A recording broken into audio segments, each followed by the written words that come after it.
Бауыр адамның ең үлкен ішкі мүшесі. Бауыр іштің оң жағында қабырға астында сәл төмен орналасқан. Бауыр ас қорыту, темір, ақуыз, майлар, көмірсулар мен дәрумендер алмасу процесінде, сондай-ақ токсиндер мен уларды шығаруда маңызды рөл атқаратын көп функциялы орган. Бауырда ауырсыну рецепторлары жоқ болғандықтан бауыр аурулары бастапқы кезеңде ешқандай ауырсынусыз және ешқандай белгілерсіз болғандықтан байқамай ауруын асқындырып алуы мүмкін. Ауру асқынып бауыр көлемі айтарлықтай үлкейе бастағанда ғана бауыр ауруын сезуіңіз мүмкін. Сондықтан жылына 2 рет ағзаңызды толықтай тексеруден өткізіп, қан талдауларын тапсырып тұрғаныңыз жөн. Сау бауыр, сау ағза кепілі екенін ұмытпаңыз. Қазақ тіліндегі каналдың дамуына үлес қосып, лайк басып, осы видеоны ауырмасын деген жақындарыңызға жіберіп қойыңыз. Біздің бауырымыз ең маңызды мүше болып есептеледі. Ол адам ағзасы қызметінің дерлік барлығына қатысады. Бауырдың ең маңызды функциясы сүзгіштік қасиеті. Бірақ көп факторлармен біздің өмір сүру салтымыз бауырдың сүзгіштік қасиетіне ғана емес, оның өз қызметін толықтай орындауына да кедергі келтіреді. Қарапайым ғана, бірақ біз күнделікті жасап жүрген әдеттеріміз біздің бауырымызды өлтіріп жатқанын ойланып та қарамаймыз. Мысалы, экология, дұрыс емес тамақтану, алкоголь, тіпті бет алды ішіп жатқан дәрілер мен дәрумендерде кері әсер беру мүмкіндігін білмейміз, білсек те мән бермейміз. Бір қуантарлық жағдай, бауыр өздігінен жаңарып отыратын таңғажайып мүше.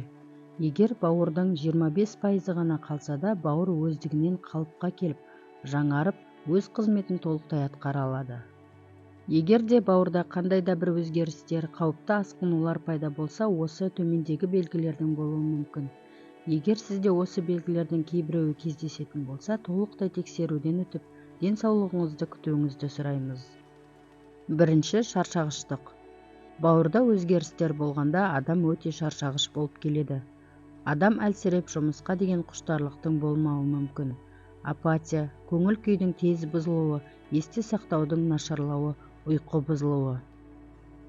Айта кеткендей, бауыр адам ағзасының дерлік барлық қызметіне қатысқандықтан, егер бауырда қабыну процесі болып жатса, бұл белгілердің кездесуі ықтимал. Екінші, терідегі әртүрлі өзгерістер. Бауыр қызметі бұзылса, өт бөлінуі дұрыс болмаса, міндетті түрде теріде өзгерістер пайда болады. Бетте безеулердің пайда болуы, бетте немесе дененің барлық бөліктерінде шырмауық тәрізді қан тамырларының көрініп тұруы, денеде қызыл нүктелер мен дақтардың пайда болуы, көз бен терінің сарғаюы, тері құрғақтығы, шаш пен тырнақтың сынғыштығы, шаштардың көп түсуі, тілдің түсінің өзгеруі, дене терісінің қышуы, кез келген нәрсеге сезімталдық пен тітіркенгіштіктің пайда болып, себепсіз қызарулар мен пигментті дақтардың пайда болуы, аяқ қолдарда ісінулер пайда болса, дереу тексеруден өткеніңіз жөн. Үшінші, тершеңдік және жағымсыз иістің пайда болуы. Бауыр қызметі бұзылып, токсиндер мен зиянды қосылыстардың концентрациясы жоғары болса, бауырға күш түседі. Түскен күштің әсерінен бауырдың жұмыс істеу қызметі арта түседі. Нәтижесінде дене температурасы қалыптыдан жоғарылау болып, тершеңдік пен жағымсыз иістің бөлінуіне алып келеді. Төртінші, дене қызуының көтерілуі. Бауыр қызметінде өзгерістер пайда болса, бауырды май басса, денеден өттің дұрыс шықпауы, жедел холецистит, гепатит, цирроз, бауыр абсцесі секілді ауыр қабынулар кезінде дене температурасының көтерілуі пайда болады.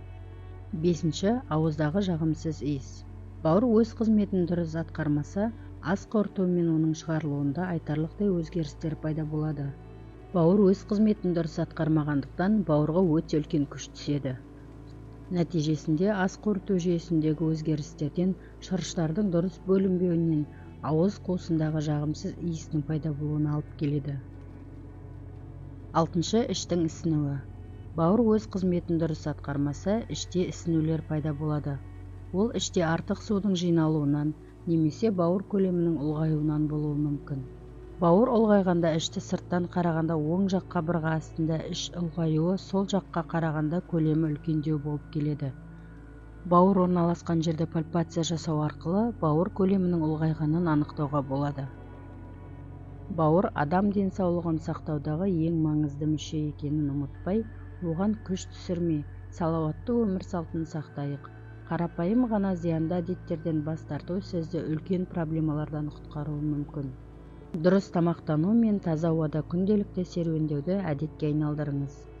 Жоғарыда айтылған симптомдарды өзіңізден көретін болсаңыз, міндетті түрде тексерілуден өтуіңіз қажет. Ауырып ем іздегенше ауырмайтын жол іздейік.